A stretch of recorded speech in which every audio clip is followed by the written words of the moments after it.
اور جو جس کے طرف نشاندہی کر رہے تھے یہ ثاقب اس کا جناب فائز صاحب کہ جو ہے 84.3 جو ہے یہ صرف انسانی حقوق کے لیے بتائی ہے. مجھے بتایا 3 سال سے کون سے انسانی حقوق پہ بات ہوئی ہے؟ کس انڈیویجل کے لیے بات ہوئی ہے؟ کس اقلیت کے لیے بات ہوئی ہے؟ کس کمزور طبقے کے لیے بات ہوئی ہے؟ کب خواتین کے لیے بات ہوئی ہے؟ کب کمزور معذور لوگوں کے لیے بات ہوئی ہے؟ کب ان لوگوں کے لیے ہوئی ہے جو 2 وقت کی روٹی کے لیے ترس رہے ہیں؟ کبھی نہیں بات ہوئی ہے. کبھی اس طرح کا سپورٹ ایکشن دیا ہے. سیاسی جماعتوں کی کھیلیں بنی ہوئی ہیں ہمارے جو ہمارے ادارے جو ہیں. اس کے بعد اب ایک لفظ آپ دیکھ لیں آج کا کہ اس کا چیف صاحب آج دوبارہ اس پہ سماعت ہو رہی ہے تو انہوں نے کہا جی کہ مجھے وہ پہلے جو بریفنگ دی گئی آپ کو یاد ہوگا کہ جب بریفنگ دینے گئی ہے یہ اداروں کے لوگ تو چیف صاحب نے ان کو کہا چیف جسٹس میں جناب عمر عطا بندیال صاحب کی بات کر رہا انہوں نے کہا جی لفافے بند دیکھتے ہیں دے دیں ہمیں آج دے دیں.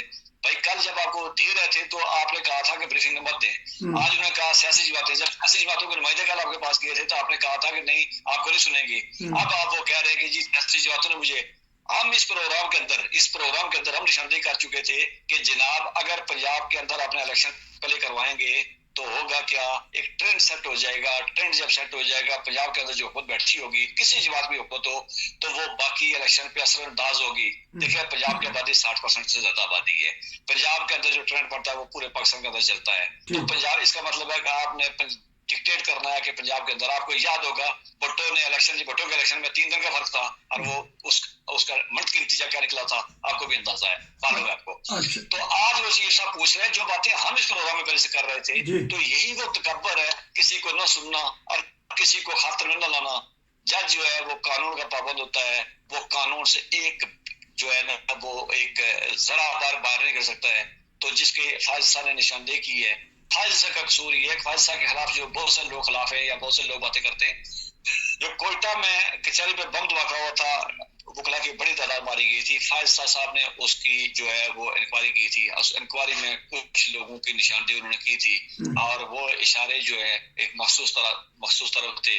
اس کے بعد فائز صاحب نے جو فیض آباد میں جناب خادم رضوی صاحب نے جس دھرنے کے بعد آخر پہ 1000 روپے دیے گئے تو ہماری جو فورسز کے بڑے عہدیدار کہہ رہے تھے کہ تم اور ہم ایک ہی ہیں تو اس پہ ان کی ایک آئی تھی ججمنٹ آئی تھی.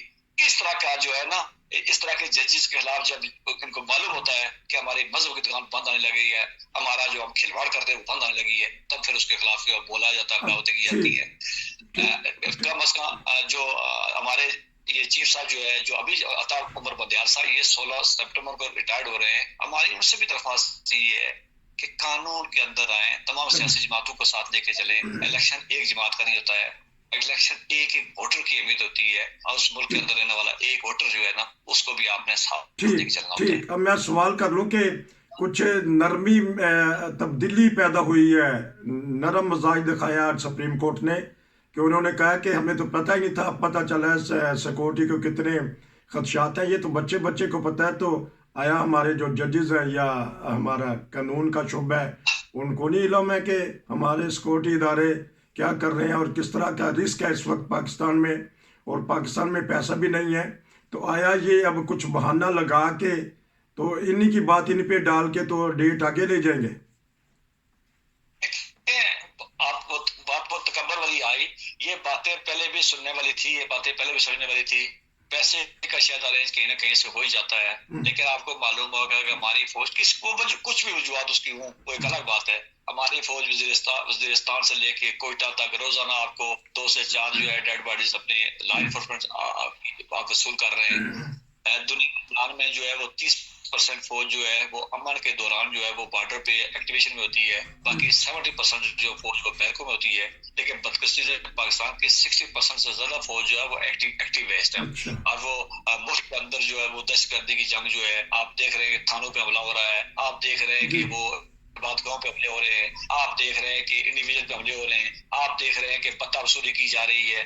آپ دیکھ رہے ہیں کہ جو قرارداد تنظیمیں وہ سارے ہم بیٹھ کے وہ ایجنسی کر رہی ہیں. اس کے بعد جس طرح کے پاکستان کے اندر جو ہے وہ مختلف مسالے، مختلف سوچ، مطلب فکر کے لوگوں کے خلاف جس طرح کا وہاں پہ ماحول بنا ہوا ہے، انسانی حقوق کی خلاف ورزی ہے، یہ ساری چیزیں ملا کے جب آپ دیکھیں گے ان کو، اور سپریم کورٹ کو ان کو ایڈریس کرنا چاہیے تھا. یہ کوئی نئی بات نہیں ہے، ایک لے مین کو معلوم ہے کہ فوج والی انگیجمنٹ ہے اور یہ ملک کا قانون اس کے جو ہے وہ حالات بھی یہی ہیں. تو تب ان کو آج وہی میں بات کر رہا تھا کہ آج وہ کہہ رہے ہیں کہ سیاسی جماعتیں بل بیٹھے ہیں، سیاسی جماعتیں میں بریفنگ دیں. اس کے بعد اداروں نے بریفنگ دی، وہ ادارے سے پہلے بریفنگ دینے آپ کو آئے تھے.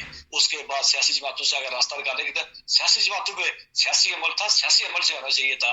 بالکل سیاسی جماعتوں کو اس کا کسی کو دو باتیں نہیں، الیکشن بالکل ہونا چاہیے. 90 دن کی قدغن اگر تھی تو پنجاب کے لیے تو اگر تھی کے پی کے میں، وہ تو 14 کو فارغ ویسے ہی پوری ہو چکی ہے اپریل میں، کے پی کے لیے کیوں نہیں تھی؟ اس لیے اگر سپریم کورٹ کے دیکھ لیں آپ 2019 کے فیصلے جو ہے وہ شارٹ آرڈر آئے ہوئے ہیں، ان فیصلوں کے اندر جو ہے وہ ابھی تک ڈیٹیل فیصلے نہیں آ چکے. اس کے بعد میں ایک وکیل ہونے ناطے بڑی جرت سے بات کرتا ہوں، عمر عطا بدیال صاحب کے جتنے فیصلے ہیں میں تضادات ہیں، جج کے فیصلوں میں تضاد نہیں ہونے چاہیے، کیونکہ ایک لکھا پڑا قانون ہے پاکستان کا، تو اسی قانون کے معیار پہ پرکھا جاتا ہے اور ایک فیصلہ دوسرے سے کنٹراڈکٹ نہیں کر رہا ہوتا ہے. وہ آپ نے دیکھا ہوگا جب پنجاب اسمبلی آپ کا پوائنٹ ہے کہ میں ایک سوال کر لوں بیچ میں. جس طرح آپ ہم مثال دیتے ہیں ہمارے ہونے والے جو چیف جسٹس ہیں وہ محترم قاضی فائز عیسیٰ صاحب ہیں، لیکن وہ اپنے آپ پہ تو نہیں پابندیاں لگا رہے، کیونکہ وہ کہتے ہیں کہ چیف جسٹس کو سارے اختیارات نہیں ہونے چاہیے، تو انہوں نے بھی تو بننا ہے. وہ آیا اپنی جس طرح میں نے کہا کہ پابندیاں نہیں لگوا رہے؟ جی بالکل ایسا ہی ہے. اچھا، اگر آپ کسی اور ذہن سے سوچیں تو بالکل پابندیاں اپنے آپ پہ لگوا رہے ہیں، لیکن اگر قانون کے دائرے میں قانون کا جو ہے وہ جو ماننے والا جو ہے وہ سمجھتا ہے کہ یہ جو ہے استعمال کہیں نہ کہیں غلط ہو رہا ہے، تو وہ سمجھتا ہے، وہ اپنی قربانی بھی دیتا ہے. آپ نے دیکھا ہوگا، میں چھوٹی مثال دے دوں، پاکستان 58(2)B تھا اور وہ اس نے مختلف وقتوں کو چلتا کیا تھا. زرداری صاحب کا آج آپ کہیں نہ کہیں تاریخ یاد کرے گی کہ اس نے جب وہ صدر بنا تو اس نے بغیر کسی مطالبے کے 52(8)B اس نے ختم کر دیا تھا. اور اس کے باقی جتنے بھی آپ جو بھی اس پہ الزام لگے ہیں وہ، لیکن یہ ایک ایسا کارنامہ ہے کہ جس پہ تاریخ اس کو یاد رکھے گی. اور یہی معاملہ جو اس ڈکٹیٹرشپ سے نکلے گا، جو ان قانون کی بات کرے بیٹھ کے اور اس کو معلوم ہو کل میں نے استعمال کرنا ہے، اس کے باوجود اگر ضرورت سے وہ ان سے اپنے آپ کو ریلیز کرے گا اور یہ عوام کا حق عوام کو دینے کے لیے جائے گا، تو یہ بڑا پن قبضہ ہے. اچھا ہاں، میں تھوڑا سا مختصر جواب دیجیے گا. وہ جنرل باجوہ پہ پھر ایک انگلی اٹھا دی ہے ہمارے وزیر قانون نے کہ ان کے کہنے پہ 2 ججز تعینات کیے، تو پھر وہ تو کہہ رہے تھے کہ ہم تو علیحدہ ہو گئے ہیں، ہمارا تعلق نہیں ہے سیاست سے، ہم اپنے پیشہ ورانہ خدمات انجام دیں گے. تو اسٹیبلشمنٹ کا دخل اندازی تو رہی ہے نا ہر شعبے میں. دیکھیں اسی جو ہمارے پروگرام میں ہم نے پروگرام کیے تھے تو میں نے بہت دفعہ کہا ہے کہ جنرل باجوہ اس کے لیے کہا تھا باجوہ ڈاکٹرائن مرا نہیں ہے، وہ کہیں نہ کہیں زندہ ہے. اور یہ سب کچھ جو بھی ہوا باجوہ ڈاکٹرائن کے تحت ہوا ہے. باجوہ صاحب بدقسمتی سے جن کے ساتھ چل رہے تھے وہ بھی ان کو اعتبار نہیں کر رہے تھے، جن کے ساتھ وہ نہیں چلے وہ بھی ان پہ اعتبار نہیں کر رہا تھا.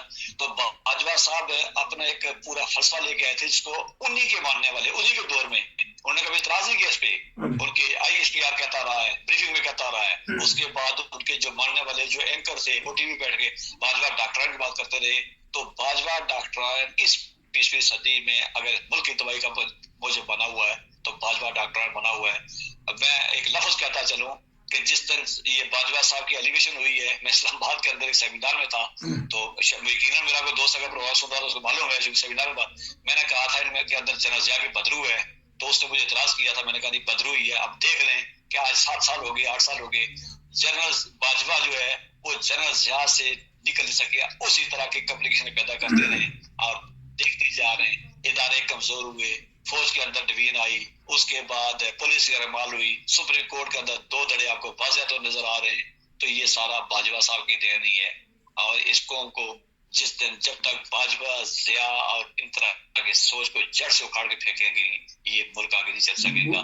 یہ اسی طرح ڈھکاتا رہے گا. ملک بند گلی میں چلا گیا ہے، سیاستدان بند گلی میں چلے گئے، آئین ہمارا بند گلی میں چلا گیا ہے کہ دیکھتے ہیں آنے والے حالات کیا بنے گے. ناظرین، ایک ادارہ تھا وہ بھی متنازع بن گیا. کوئی نہ کوئی غلطی تو ایسی ہوئی ہے کہ جہاں سے ان کو سوچنا پڑے گا.